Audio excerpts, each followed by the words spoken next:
Сәлем баршаңызға, каналыма қош келдіңіздер. Бүгін картошка мен сыр қосылған осы чипсы дайындайтын боламыз. Өте керемет болып шығады. Сіздер де осы рецептпен жасап көріңіздер.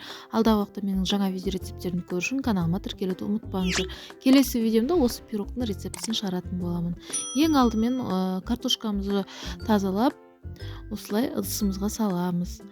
Үстіне кішкене су құйып, бетінен асып тұратындай отқа қойып, картошкамызды пісіреміз. Картошкамыз уже пісіп шықты. Енді осының суын төгіп, бір шетке ала тұрамыз. Ендігі кезекте сырымызды осындай терканың майда көзіне өткізетін боламыз. Кішкене суыған картошкамызды видеода көрсетілгендей пюре жасайтын боламыз. Үстіне татымына қарай тұзымызды, қара бұрышымызды, қызыл бұрышымызды салып, үстіне өткізілген сырымызды салып, үстіне тағы да кукуруз крахмалын саласыздар. Енді барлығын жақсылап араластырамыз. Видеода көрсетілгенде қолымызға осыны біріктірген кезінде бірігіп тұру керек.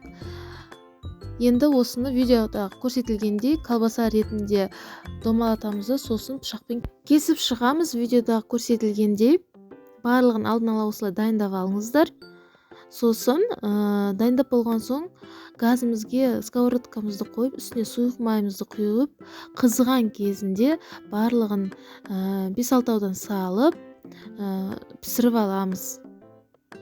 Міндетті түрде орташа отта пісіресіздер.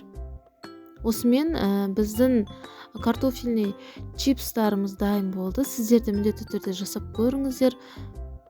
Алда менің жаңа видео рецепттерімді көру үшін каналыма тіркелуді ұмытпаңыздар.